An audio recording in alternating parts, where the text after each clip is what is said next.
Please welcome to speak to us the funniest man on earth, a performer of legendary comic genius, a children's book author of profound depth, an individual of enormous compassion who is doing so much to make our world a better place, the great Jim Carrey.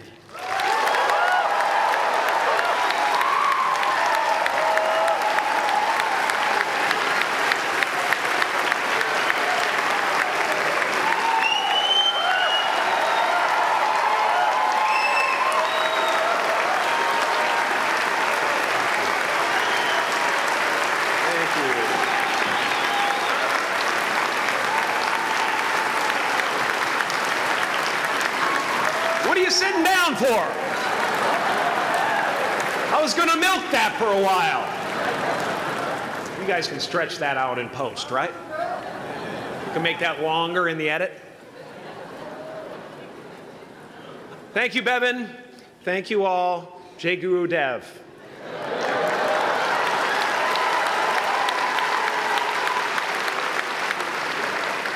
I brought one of my paintings to show you today. I hope you guys are going to be able to see it okay. It's not one of my bigger pieces, so you might want to move down front. Get a good look at it.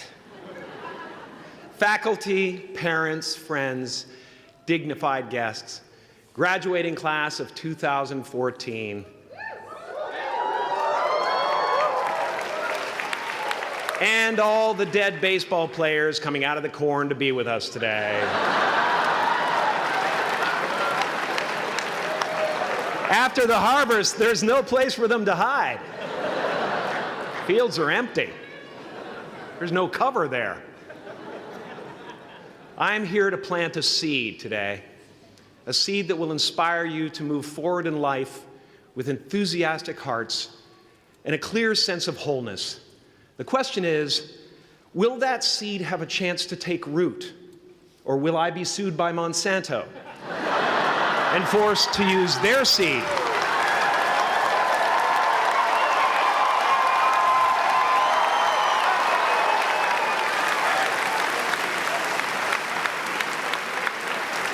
Which may not be totally Ayurvedic. Excuse me if I seem a little bit low energy today, whatever this is. I slept with my head to the north last night. Oh man! Oh man! You know how that is, right, kids? Yeah. Woke up right in the middle of Pitta, couldn't get back to sleep till Vata rolled around. Crazy.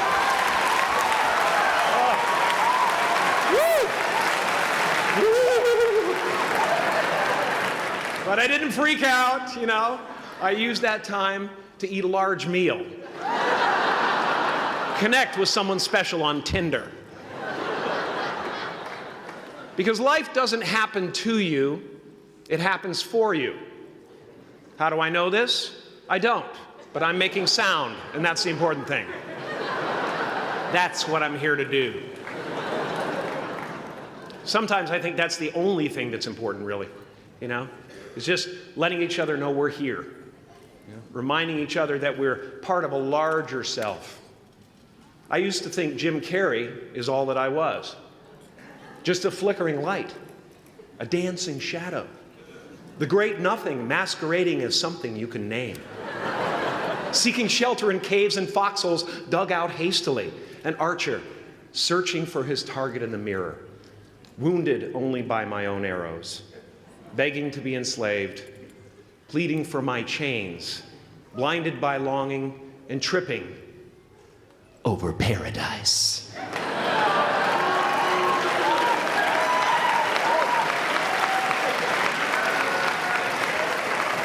I get an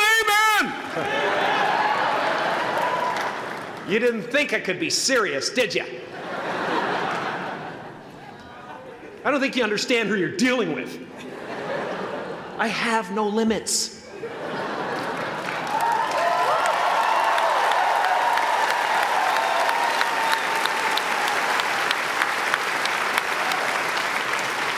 I cannot be contained because I'm the container.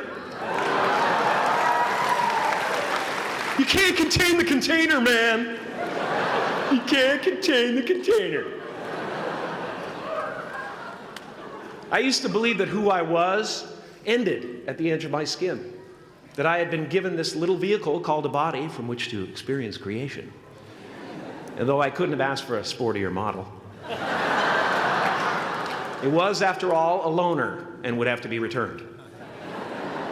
Then I learned that everything outside the vehicle was part of me too.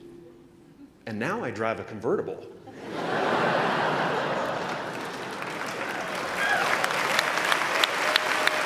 Yeah, man. Top down, wind of my hair. Woo! I am elated and truly, truly, truly excited to be present and fully connected to you at this important moment in your journey. I hope you're ready to open the roof and take it all in. Okay, 4 more years then. They're obviously not ready. Just need some more cooking. Now, I want to thank the trustees, the administrators, the faculty of MUM for creating an institution worthy of Maharishi's ideals of education, a place that teaches knowledge and experience, the knowledge and experience necessary to be productive in life, as well as enabling the students through transcendental meditation and ancient Vedic knowledge to slack off twice a day for an hour and a half.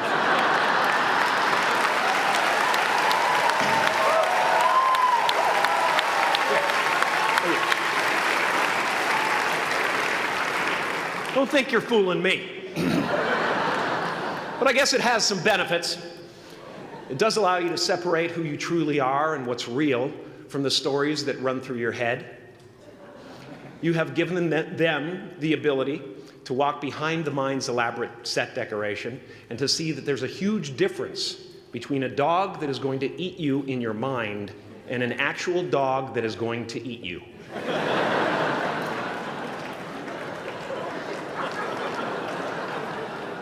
That may sound like no big deal, but many never learn that distinction. And they spend a great deal of their lives living in fight or flight response. I'd like to acknowledge all of you wonderful parents. Way to go. What a fantastic job you've done. For your tireless dedication, your love, your support, most of all, for the attention that you paid to your children. I have a saying, beware the unloved, because they will eventually hurt themselves or me. But when I look at this group here, you know, I feel really safe. I do. I'm just going to say it. My room is not locked. My room is not locked. No doubt some of you will turn out to be crooks. But white-collar stuff, you know, Wall Street, that type of thing, you know, crimes committed by people with self-esteem.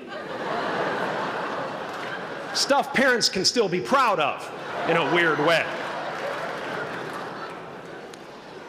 And to the graduating class of 2017, -3. You didn't let me finish. Congratulations. Yes, give yourself a round of applause, please. Please.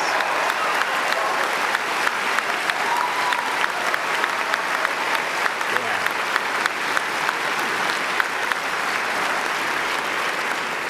You are the vanguard of knowledge and consciousness, a new wave in a vast ocean of possibilities. On the other side of that door, there's a world starving for new ideas, new leadership. I've been out there for 30 years. She's a wildcat. Oh, she'll rub up against your leg and purr until you pick her up and start petting her, and then out of nowhere, she'll swat you in the face. It can be rough out there, but that's okay, because there's soft serve ice cream with sprinkles. I guess that's what I'm really trying to say here today. Sometimes it's okay to eat your feelings. My father could have been a great comedian, but he didn't believe that that was possible for him. And so he made a conservative choice. Instead, he got a safe job as an accountant. And when I was 12 years old, he was let go from that safe job. And our family had to do whatever we could to survive. I learned many great lessons from my father, not the least of which was that you can fail at what you don't want. So you might as well take a chance on doing what you love.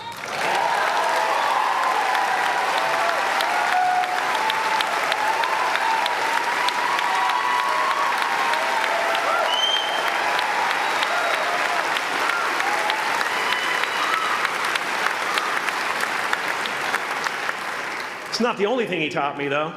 You know, I watched the effect of my father's love and humor and how it altered the world around me.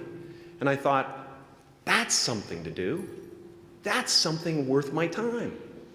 It wasn't long before I started acting up. You know, people would come over to the house and they'd be greeted by a 7-year-old throwing himself down a large flight of stairs. They would say, "What happened?" And I would say, "I don't know. Let's check the replay." I'd go back to the top of the stairs and come back down in slow motion.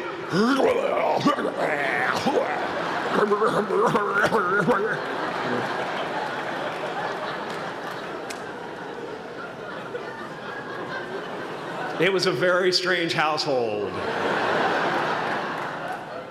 My father used to brag that I wasn't a ham, I was the whole pig.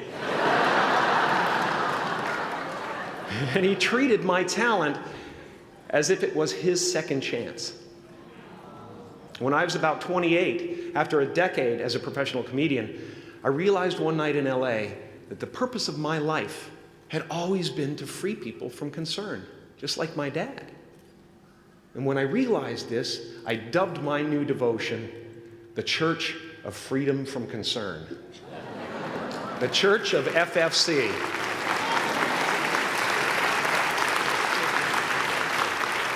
And I dedicated myself to that ministry. What's yours? How will you serve the world? What do they need that your talent can provide? That's all you have to figure out. As someone who's done what you're about to go and do, I can tell you from experience, the effect you have on others is the most valuable currency there is.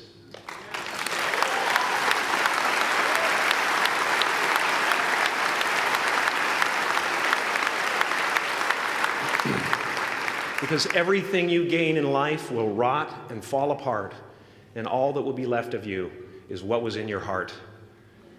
My choosing to free people from concern got me to the top of a mountain. Look where I am. Look what I get to do. Everywhere I go. I'm going to get emotional because when I tap into this, it really is extraordinary to me. I did something that made people present their best selves to me wherever I go.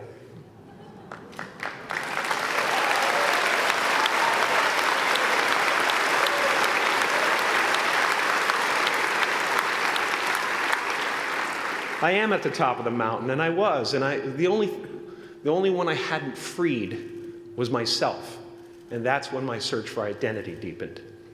I wondered who I'd be without my fame. Who would I be if I said things that people didn't want to hear? Or if I defied their expectations of me? What if I showed up to the party without my Mardi Gras mask and refused to flash my breasts for a handful of beads? I'll give you a moment to wipe that image out of your mind. But you guys are so ahead of the game. You already know who you are. And that peace that we're after lies somewhere beyond personality, beyond the perception of others, beyond invention and disguise, even beyond effort itself. You can join the game, fight the wars, play with form all you want, but to find real peace, you have to let the armor go. Your need for acceptance can make you invisible in this world. Don't let anything stand in the way of the light that shines through this form. Risk being seen in all of your glory.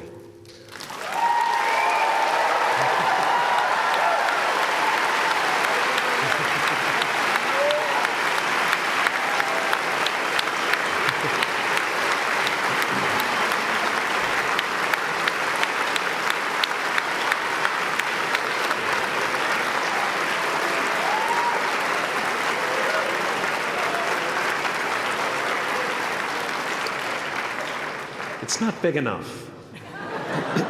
This painting is big for a reason. It's called high visibility. It's about picking up the light and daring to be seen. Here's the tricky part. Everyone is attracted to the light. The party host up at the top, who thinks unconsciousness is bliss and is always offering to drink from the bottles that empty you. Misery below her. Despises the light, can't stand when you're doing well, wishes you nothing but the worst. The Queen of Diamonds, under him, needs a king to build her house of cards. And the hollow one down bottom there will cling to your leg and say, please don't leave me behind, for I have abandoned myself. Even those who are closest to you and most in love with you, the people you love most in the world, will find clarity confronting at times. This painting took me thousands of hours to complete. And when I was finished, thank you, thousands of hours, yes. I'll never get them back. I'll never get them back. I worked on this for so long. I was weeks and weeks like a madman alone on the scaffolding. And when I was finished, one of my friends said, this would be a cool blacklight painting. So I started over.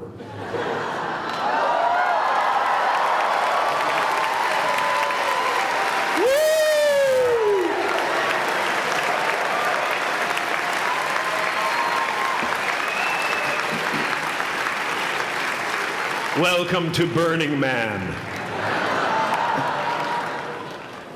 Some pretty crazy characters up there, but better up there than in here. You know, painting is one of the ways, thank you. Painting is one of the ways I free myself from concern, a way to stop the world through total mental, spiritual, and physical involvement. But even with that comes a feeling of divine dissatisfaction, because ultimately, we're not the avatars we create. We're not the pictures on the film stock. We are the light that shines through. All else is just smoke and mirrors, distracting, but not truly compelling. I've often said that I wished people could realize all their dreams and wealth and fame, and so that they could see that it's not where you're going to find your sense of completion. Like many of you, I was concerned about going out into the world and doing something bigger than myself, until someone smarter than myself made me realize that there is nothing bigger than myself.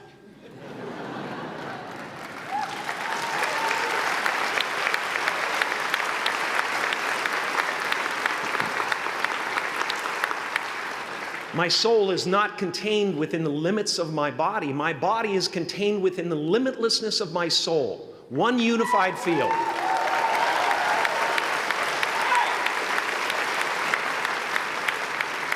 One unified field of nothing, dancing for no particular reason, except maybe to comfort and entertain itself.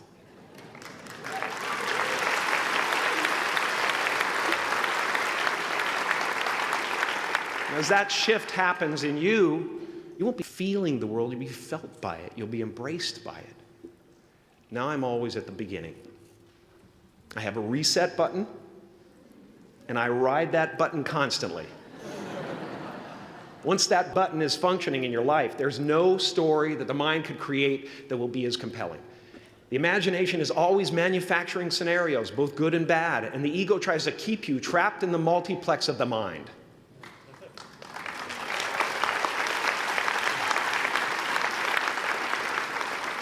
Our eyes are not viewers, they're also projectors that are running a second story over the picture that we see in front of us all the time. Fear is writing that script, and the working title is, I'll Never Be Enough.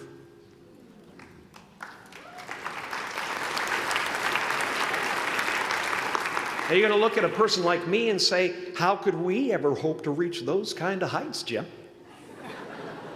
How can we make a painting that's too big for our home? How do you fly so high without a special breathing apparatus? This is the voice of the ego. And if you listen to it, there will always be someone who's doing better than you. No matter what you gain, ego will not let you rest. It will tell you that you cannot stop until you've left an indelible mark on the earth, until you've achieved immortality. How tricky is this ego that it would tempt us with the promise of something we already possess?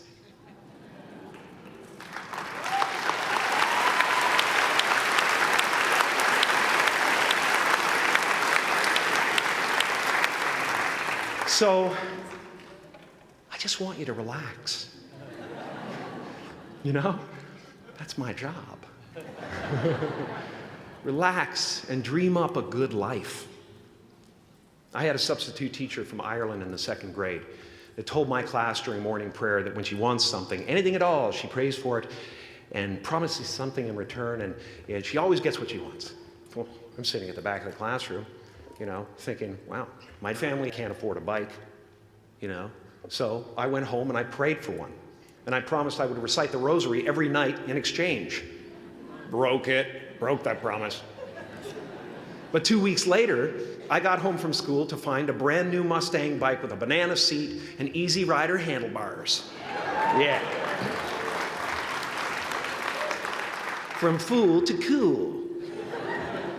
My family informed me that I had won the bike in a raffle that a friend of mine had entered my name in without my knowledge whatsoever. So that type of thing has been happening to me ever since. And as far as I can tell, it's just about letting the universe know what you want and working toward it while letting go of how it comes to pass.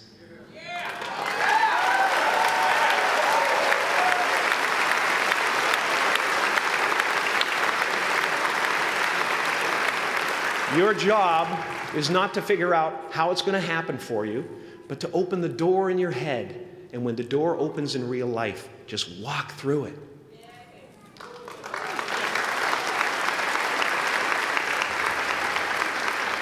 And don't worry if you miss your cue, because there's always doors opening. They keep opening. And when I say life doesn't happen to you, it happens for you, I really don't know if that's true. I'm just making a conscious choice to perceive challenges as something beneficial so that I can deal with them in the most productive way.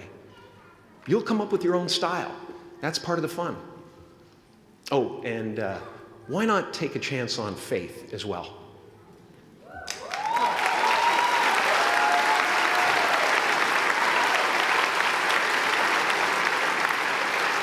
Take a chance on faith. Not religion, but faith. Not hope, but faith. I don't believe in hope. Hope is a beggar. Hope walks through the fire, and faith leaps over it.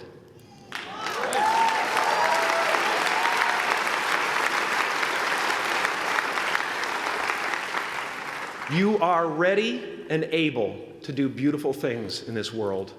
And after you walk through those doors today, you will only ever have two choices: love or fear.